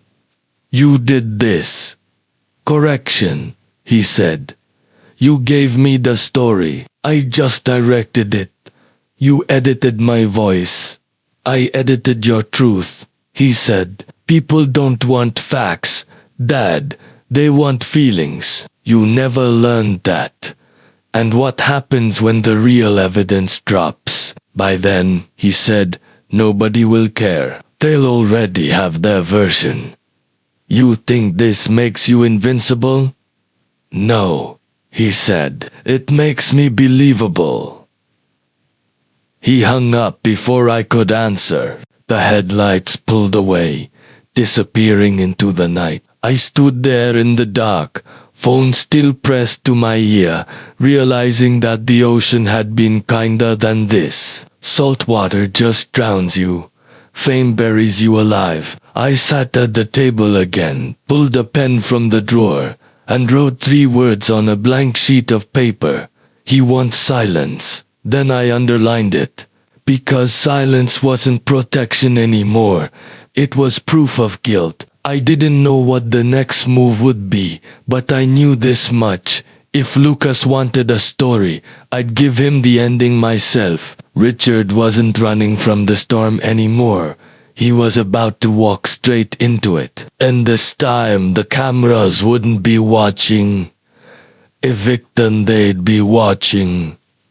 A reckoning. By morning, the internet had already buried the truth under layers of noise. My name trended next to words like unstable, violent, and unhinged father. Every clip, every still frame of my face was being dissected, replayed, and captioned into meaning something I never said. But somewhere between anger and exhaustion, I made a decision. If the story was already public, then I'd tell it myself, on my own terms. I sat at the table, laptop open, fingers hovering above the keys. The cursor blinked like a heartbeat waiting for courage. Perez had warned me not to go public. Reeves had told me silence was strategy. But silence was what Lucas was counting on. He'd turned it into a weapon, into guilt. So I started typing. No script, no filter, just truth, raw and steady. My name is Richard Hale. You've heard my story through headlines, edited clips, and someone else's voice. This is what actually happened. I wrote everything: the fishing trip, the push, the water, the rescue. I included timestamps, screenshots, the GPS logs Reeves gave me. I attached the official Coast Guard report. No drama, no emotion, just facts, line by line. By the time I finished, my hands were shaking. I reread it once, twice, then hit upload. Title: The Version He Won't Tell. It went live at 9:14 a.m. Within minutes, the first comments appeared. Some supportive, most not. Fake is rewriting again. Too detailed to be true. But then, buried between insults, one caught my eye. Timestamp matches radar data. This man's telling the truth. From a verified account. The post spread faster than I expected. By noon, the hashtag changed. Hashtag the version he won't tell started climbing. The same people who had mocked me were now arguing over screenshots, debating digital traces, analyzing my son's timeline. The noise turned inward. The chaos turned useful. Perez called an hour later, voice tight but not angry. You didn't listen. No, I said. I acted. You just turned this into a wildfire. Good, Tyset. Maybe it'll burn out the lies. He sighed. You might have just forced his hand. Then let him play it, I said. I'm done folding. Perez paused, and for a moment I thought he might actually be smiling. You're something else, Richard. Desperate, I corrected, not something else. After the call, I turned on the TV. Lucas was already there, live. Studio lights softened his features. The interviewer spoke in that low, serious tone reserved for victims. You've seen the post your father uploaded this morning. Lucas nodded. Yes, he said softly. It's painful to watch him spiral like this. He's angry, confused. He's inventing stories to make sense of what he's done. What he's done. the interviewer asked gently. He attacked me before the trip, Lucas said. He shoved me, yelled that I'd ruined everything. I thought the ocean might calm him down. I didn't realize it would drown both of us in this mess. The interviewer leaned closer. So your father's lying? No, Lucas said, voice cracking perfectly. He's hurting. The audience clapped. I felt something inside me go still. He wasn't defending himself anymore. He was rewriting the ending before I could reach it. My phone buzzed again. Reeves this time. He's cornered, she said quickly. He's overreaching. We traced the PR account pushing his interview. It's tied to his debit card. Direct payment. Meaning he paid for his own sympathy. Then let's show it, I said. Not yet, she replied. Timing matters. Let him keep talking. The higher he climbs, the harder he falls. I looked at the TV again. Lucas was crying now, holding a tissue, head bowed just enough to look human. The camera zoomed in like a predator. The host leaned close. If your father's watching right now, she said softly, what would you say to him? Lucas looked up, eyes glistening. I forgive you. I turned off the TV. Forgiveness wasn't mercy, it was manipulation wearing perfume. I walked to the window again. The street was quieter than usual. No reporters, no cameras, just still air before a storm. Across the road, the black SUV was gone, replaced by a new one unmarked, no plates. Government issue. Reeves had moved in silently. The hunter was watching now. I sat back down at the table and poured coffee that had gone cold hours ago. The mug trembled slightly in my hand. The cursor on my screen blinked again. This time, not like a heartbeat, like a countdown. I opened a blank file, titled it simply, Statement for Court. Because if Lucas wanted a stage, I'd give him an audience. One that listened under oath. Richard wasn't fighting to prove what happened anymore. He was fighting to end the performance. And the next act would play out under lights that no one could edit. The courthouse smelled like old wood and fear. Cameras flashed outside like lightning trapped behind glass. And every reporter's voice echoed the same question. Richard, will you face your son today? I didn't answer. You don't feed sharks before stepping into the water. Inside, the air felt heavy, like a storm waiting to break. Agent Reeves walked beside me, papers tucked under her arm, expression calm but eyes alive with focus. Stay composed, she said quietly. Don't look at him unless you have to. Let the evidence talk first. Perez waited near the front, his badge glinting faintly under the fluorescent lights. You ready? He asked. No, I said, but I'll do it anyway. The courtroom wasn't as large as it looked on TV. It was intimate, almost claustrophobic, the kind of space where truth and lies had nowhere to hide. Lucas sat at the defense table, wearing a navy suit and that same expression, soft, polite, calculated. His lawyer whispered something in his ear, and he nodded once, the gesture slow, deliberate, rehearsed. I took my seat at the witness stand, the Bible cold under my palm. The clerk swore me in, and the room fell into a kind of silence that hums more than it rests. The prosecutor, a tall woman with silver hair and a voice like calm thunder, began. Mr. Hale, tell us what happened on the morning of May 14th. I took a slow breath. My son invited me to go fishing. I said he wanted to talk. We launched before dawn. He turned off the motor once we were far enough out. Then he pushed me into the water. No gasps, no murmurs, just the sound of someone's pen scratching against paper. The prosecutor nodded. Did he attempt to rescue you? No. What did he do? Watched, I said, then left. She stepped closer. And what was your last contact with him before that? An argument. An argument. He'd accessed his mother's insurance policy without permission. Tried to change the beneficiary. Did you confront him about it? Yes. And what was his response? I paused, remembering the smirk, the calm defiance. He said money fixes grief faster than time. A low murmur rippled through the courtroom. The judge raised a hand. Order. The prosecutor nodded, flipping through her binder. We've entered into evidence the digital trace of that login confirmed at 5:43 a.m. from the defendant's device. You were in the water by then. Yes. So while you were drowning, your son was logging into the policy, correct? The prosecutor turned to the jury. No further questions.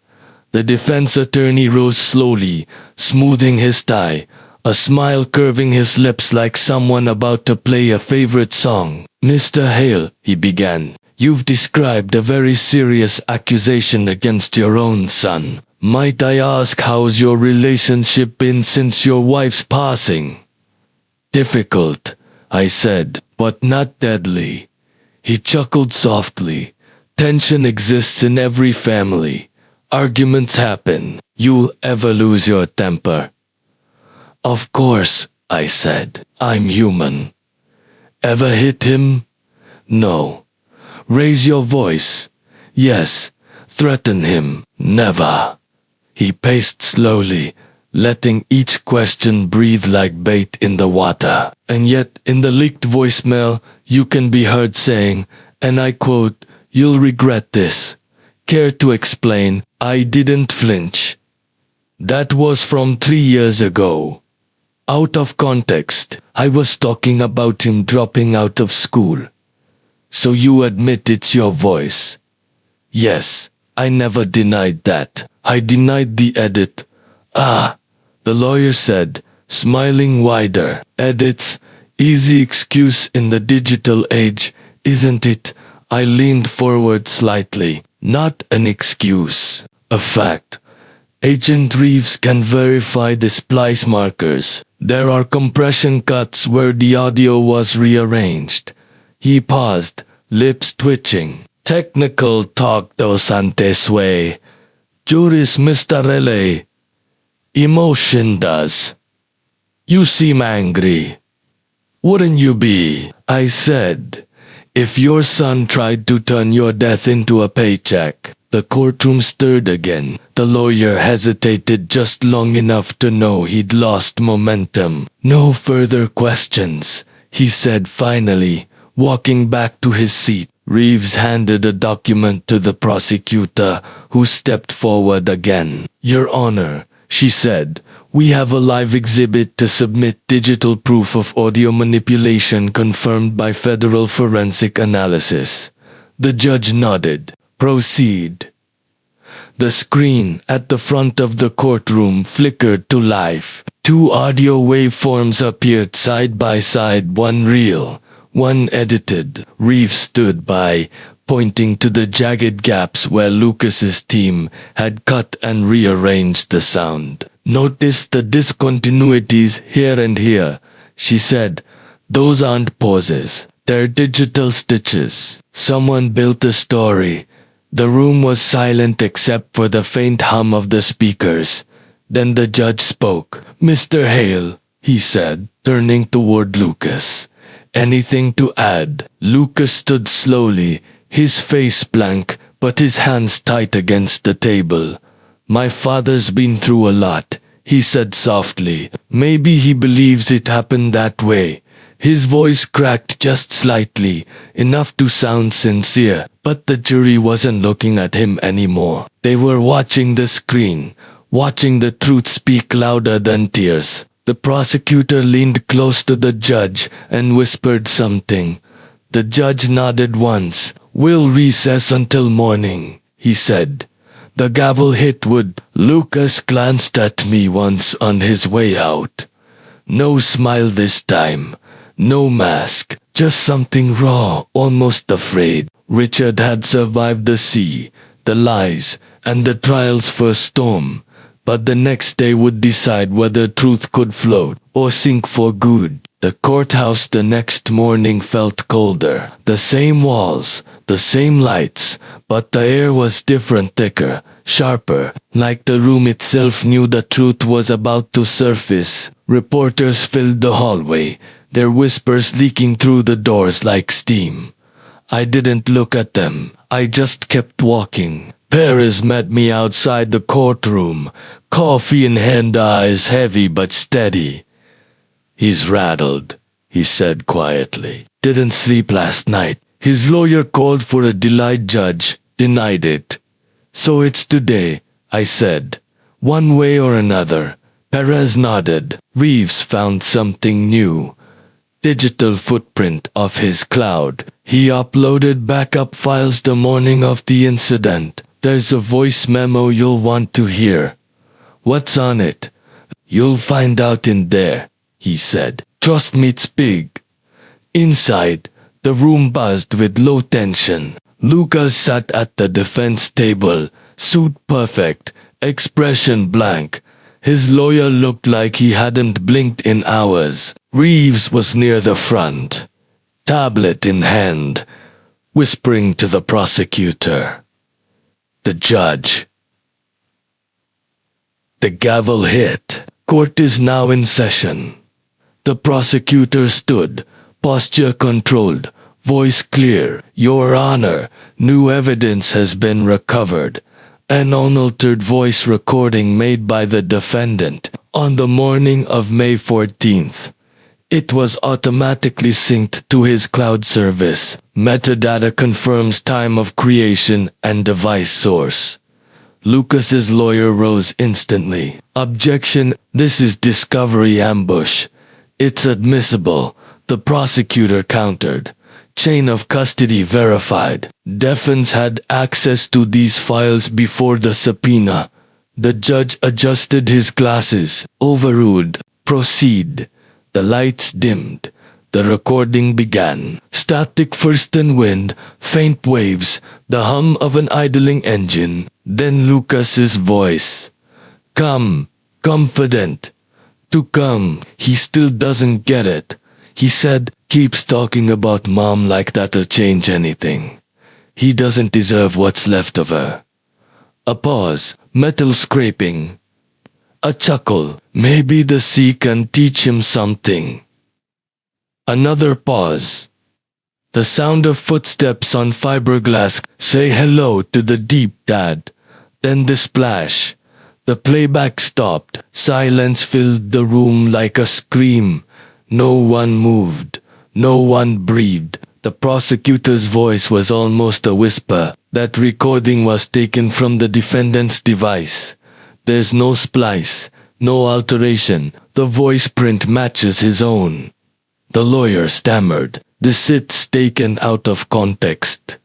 He could have been planning a metaphor," Reeves said sharply. "The GPS coordinates match his boat's position at that exact moment."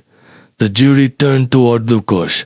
He didn't move. His jaw tightened once, a pulse visible in his temple. The judge leaned forward. "Mr. Hale," he said, "would you like to explain this recording?" Lucas stood slowly, hands gripping the edge of the table. "It's not what it sounds like," he said softly. "I was angry. I didn't mean." "You didn't mean to confess?" the prosecutor asked. "You didn't mean to record it either." Lucas's eyes flicked toward the back of the room, toward me. For the first time, there was no mask, no charm, just raw panic. "He pushed me," he said suddenly, voice rising. "He started it. He wanted me gone. Enough," the judge said. But Lucas wasn't stopping now. "He made my life hell," he shouted. Everything was about her, the perfect marriage, the perfect memory. I was just the reminder she was gone. "So you decided to erase me," I said quietly from the stand. His head snapped toward me, eyes wild. You erased me first. His voice cracked under the weight of it. The fury no longer practiced, it was real. Feral, you don't get it, duh. You don't get what it is like living in your shadow, watching her die in every room of that house. He was shaking now, breath uneven. The lawyer tried to steady him, but it was too late. The mask was gone. I didn't want to kill you, he said, voice breaking. I just wanted it to stop. I wanted everything to stop. The courtroom stayed silent. Even the hum of the lights felt like it had stopped breathing. The judge finally spoke. We'll recess, he said quietly. Belifs, take the defendant into custody. Lucas didn't fight. He just stared at me, eyes hollow, the fight gone. As they led him away, he said one thing soft, trembling, almost like an apology. You should have let me drown first. The door closed behind him. Reeves exhaled beside the prosecutor. Perez leaned against the wall, rubbing his temple. You okay? He asked. I nodded slowly. I'm alive, I said. That's enough.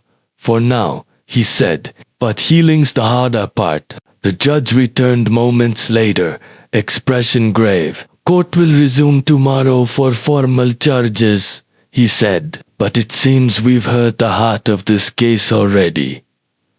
As people began to file out, I stayed seated, staring at the empty chair where Lucas had been. For the first time in months, the silence didn't feel like punishment.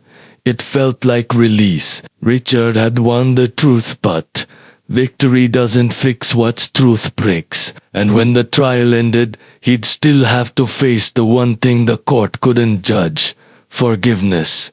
The final day came quiet. No wind, no press crowding the steps, no shouts from strangers who thought they knew the story. The courthouse sat under a pale sky that looked half asleep, as if even the weather had run out of opinions. Inside, the benches were half full. Perez nodded to me from the back row, Reeves by his side, her tablet dark for once. The judge entered without ceremony. No cameras this time. Just the sound of the gavel and the weight of an ending. We're reconvening for sentencing, he said simply. The defendant has entered a plea agreement after consultation with counsel. My pulse ticked once, slow and deep. Lucas stood between two deputies. No suit now, just county beige. He looked smaller, thinner, stripped of the polish he'd worn like armor. The judge continued. The court accepts the plea to attempted manslaughter, fraud, and obstruction. Sentencing recommendation: 12 years eligible for review after 8. A murmur passed through the room, quick and faint. I didn't move. The words didn't sound like justice or mercy, just math. The judge turned toward me. Mr. Hale, you have the right to address the court. For a moment I couldn't. My throat felt tight, like there was still salt in it from the water. Then I stood. Your Honor, I said quietly, this isn't about punishment anymore. It's about what survives. I turned toward Lucas. His eyes met mine for the first time without defense. You wanted an ending, I said. Here it is. You get to live with it. That's more than I almost got. He didn't answer, didn't blink, just stared at the floor. I looked back at the judge. That's all I have to say. The judge nodded once. Thank you, Mr. Hale. Court is adjourned. The gavel fell. It sounded softer this time, almost tired. People began to rise, whispers replacing the silence. Perez touched my shoulder gently as I passed. You did what most can't, he said. You told the truth and lived to see it heard. Truth doesn't fix what's broken, I said, but it keeps it from spreading. That's something, he said. Outside, the sky had cleared. The air smelled of rain that had already passed. Reporters waited at a distance, but none shouted. The story was old now. They'd moved on to something new to feed on. I stood on the courthouse steps for a long time, just breathing. Reeves joined me, her expression unreadable. "You'll be getting the official report soon," she said. "Closure, as they call it." "There's no such thing," I said. She smiled faintly. "You're right. There's only after." She handed me a small envelope. "Recovered property from the boat. Thought you'd want it." I opened it carefully. Inside was my old wristwatch, rusted, cracked, still ticking faintly. "They found it wedged under a seat," she said. "Guess it didn't want to sink either." I turned it over in my hand, the glass cold against my palm. "You ever wonder why we hold on to broken things?" I asked. "Because they remind us what survived," she said. She left before I could reply. Perez was already walking down the steps, phone ringing, another case waiting. The deputies loaded Lucas into a van. He didn't look back. Maybe he couldn't. Maybe he shouldn't. The crowd dispersed slowly, like a wave pulling back to sea. I started walking too, nowhere special, just forward. The city sounded normal. Again cars' footsteps. Life moving on. Each noise felt unfamiliar after months of storms and silence. When I reached home, the first thing I noticed was the dent in the wall by the door. I thought about fixing it, but left it. Some scars are better left visible. I poured a glass of water, sat by the window, and finally opened my phone. Messages from people I didn't know. Some kind, some cruel, all curious. I scrolled until I found the one that mattered, an email from Reeves. Subject: Final evidence logs cleared. The attachment was small, a text file. Inside, 3 lines. Case closed. Truth confirmed. Survival recorded. I closed it, stared at the blank screen for a while, and whispered, "It's over." But the house didn't believe me. Houses never do. They remember every sound, every argument, every ghost that refuses to leave. I leaned back, letting the quiet settle again.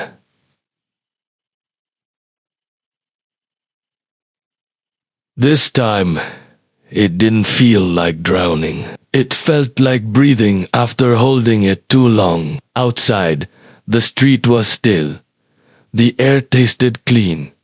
The world had stopped watching, and for the first time, I didn't care who believed me. Richard had faced the storm, the truth, and the verdict, but peace wasn't a sentence the court could give. Now came the hardest part, living with what was left. The days after the verdict moved differently. Time didn't tick the same, it drifted. I woke without alarms, without noise, without purpose. The world outside had already forgotten my name, replaced it with the next trending tragedy. The reporters were gone, the lights faded, but the echoes still lived inside the walls. Silence had weight now.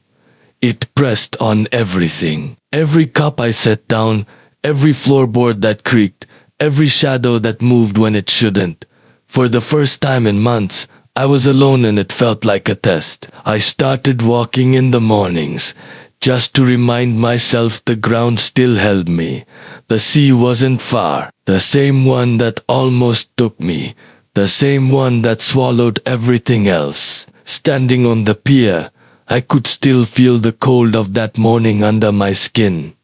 The water looked calmer now, but I knew better. But calm doesn't mean safe. But calm means waiting. Perez called once, just to check in. "He's settling in," he said quietly. "No appeals yet." "He'll find a way," I said. "He always does. Maybe not this time. You did everything right." I laughed softly. Doing everything right still costs everything. That's survival, he said. It's expensive. When the call ended, I stayed by the water until the light changed. The horizon glowed faintly pink, soft and forgiving. For a moment, I wanted to believe forgiveness was real. But forgiveness isn't peace, it's permission, and I wasn't ready to give him that. A week passed before I checked my mail. Bills, flyers, envelopes from strangers who thought pain could be fixed with words. Then one letter stopped me. No return address, just my name written in the same crooked handwriting I'd seen on too many report cards. Lucas, I sat with it for an hour before opening it. The paper smelled like cheap ink and regret. His handwriting wavered, uneven. Dad, I don't expect you to read this. Maybe you won't. I've been thinking about that morning, about all the things I thought I wanted. I told myself it was about money, about freedom, but that was a lie. It was about noise, about wanting to be heard once in my life. You were always louder, always right, always good. I thought if I broke something, maybe you'd finally see me. I didn't mean for it to go that far. I didn't know what I meant at all. They say, I'll be out in 8 years. That's longer than it sounds. Maybe by then you'll be done hating me. Or maybe not. I don't blame you either way. Just know that I didn't write this to ask forgiveness. I wrote it to give you back your silence. You earned that. I folded the letter once. Then again, the paper trembled in my hand, but not from anger. It wasn't forgiveness. It wasn't closure. It was something smaller and heavier. A truth that didn't hear, but stopped pleading. That night I dreamt of the sea. Again, not the storm, not the cold, but the quiet, right after. The way the waves folded over themselves like they were apologizing. When I woke, the house felt different, lighter somehow. Ima de Coffee opened the curtains. Anlet de Mornay. The dent in the wall caught the light now, soft instead of sharp. I didn't fix it. Something shouldn't be erased. Around noon, I walked to the harbor. The fishermen were already out, voices carrying across the dock. I recognized one of them, Grant, the yacht owner who had pulled me from the water. He saw me and waved. Didn't think I'd see you here again, he said. Neither did I. I replied. You heading out? Maybe. Depends on the tide. He smiled. It's calm today. I looked at the horizon, the sunlight bouncing off the water like glass. Yeah, I said, but calm. He tilted his head. You ever get back on a boat? Not yet. You will, he said. You can't let the sea decide when you're done. I thought about that all the way home. Maybe he was right. Maybe surviving wasn't about what happened, it was about what you dared to do after. That night, I wrote back to Lucas. Just one line. You were heard. I didn't sign it. I didn't need to. I sealed it, left it by the window, and let the wind decide if it wanted to take it. Richard had faced truth, justice, and silence, but now came the quiet test that breaks most men, learning how to live again without the noise that once defined him. The water looked different that morning. It wasn't cruel or endless anymore. It was just there, moving, breathing, alive. I stood on the dock long before sunrise, the sky a deep blue bruise above me. The fishermen were already loading bait and fuel, their laughter echoing across the bay. Normal life had returned for everyone except me. For them, the ocean was work. For me, it was memory. Still, I came here every morning now. Not to fish, not to remember, just to stand close enough to the edge to remind myself that fear doesn't own me anymore. Perez said it was therapy.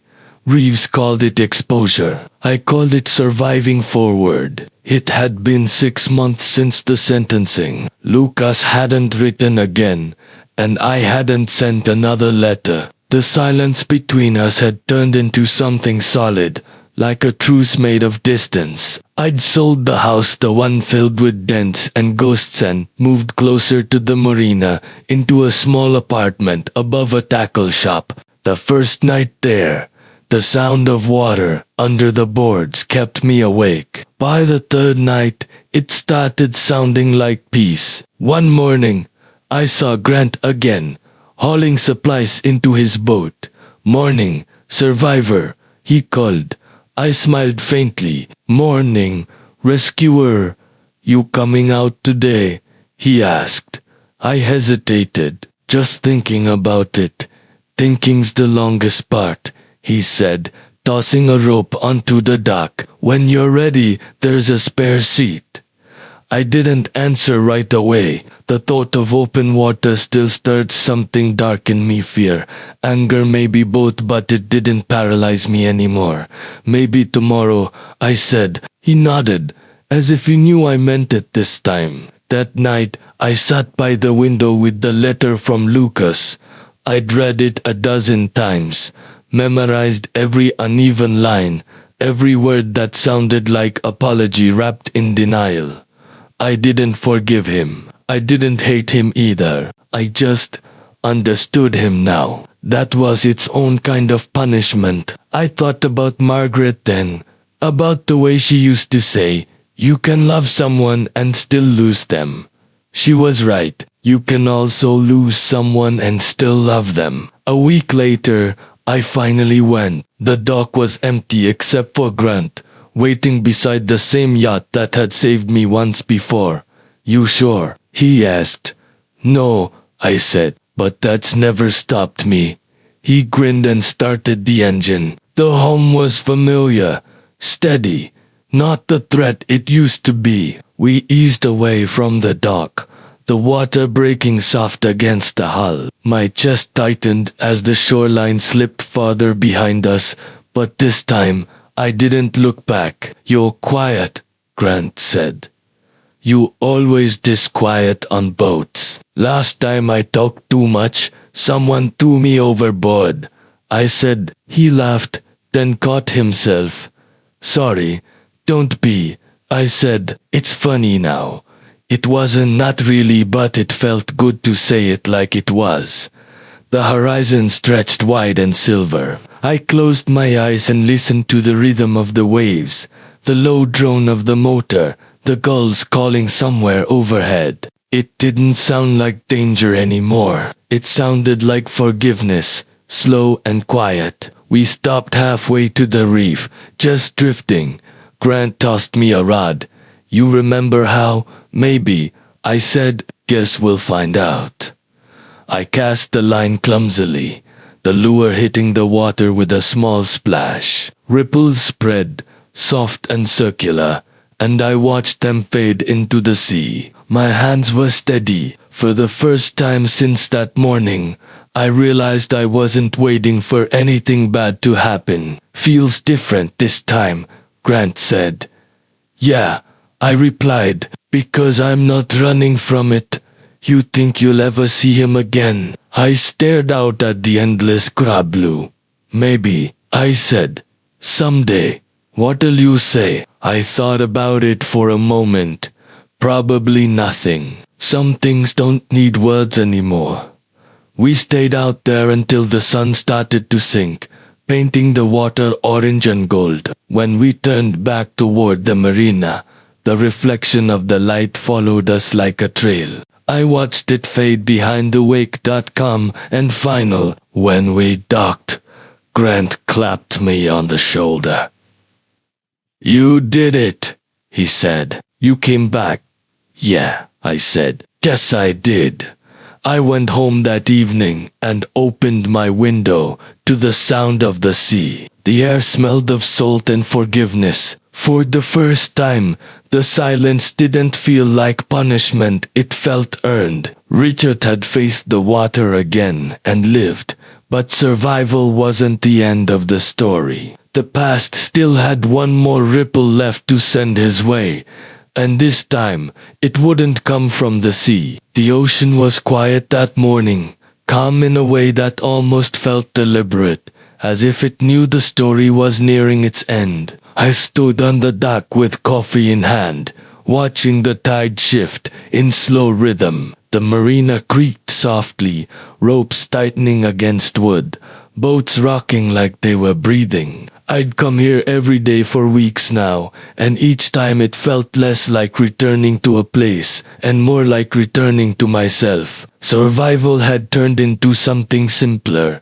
Presence. Grant waved from his boat. The same grin, the same easy calm. "You coming out today?" he asked. "Not today," I said. "Just watching." "You always say that," he said, laughing. "And one day I mean it," I replied. He nodded knowingly, then untied his ropes and eased out into the bay.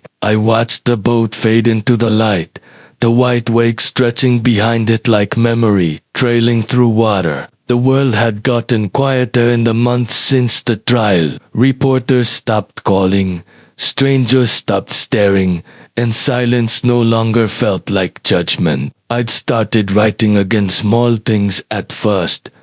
Journal entries, fragments of thought. They weren't for anyone but me. Some days, the words came easy. Other days, they refused to surface. Healing wasn't linear. It was a tide, forward, backward, never permanent. I went home just before noon, the air heavy with salt and sunlight. The mail sat in a neat stack by the door. Mostly bills, some advertisements, and one envelope that didn't look like the rest. No stamp, no postmark, just my name, written in blue ink that looked too careful to be casual. My hands hesitated before touching it. The handwriting wasn't Lucas's. It was clean, steady, familiar in a way that made my chest tighten.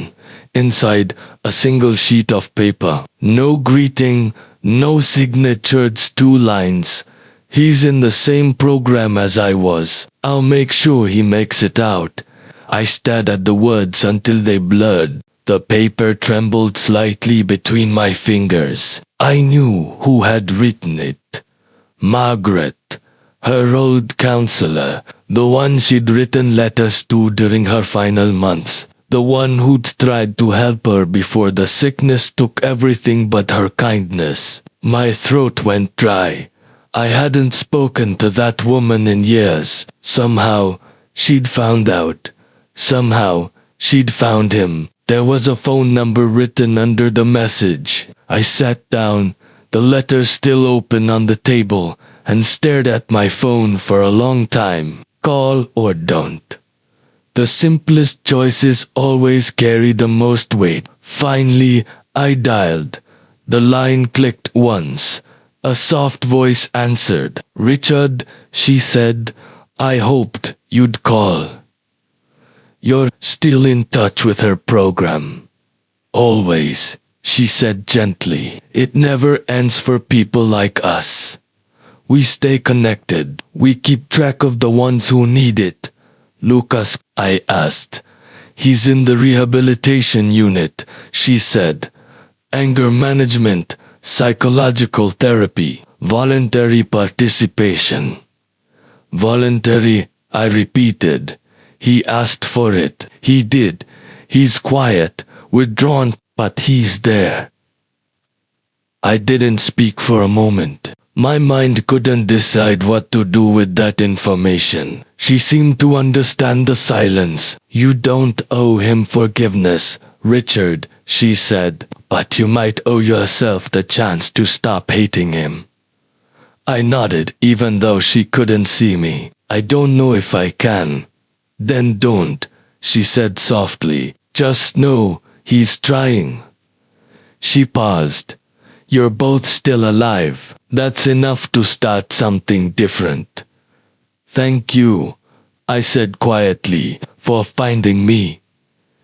She'd have wanted me to. she said. You remember how she was always reaching for light, even when she couldn't see it.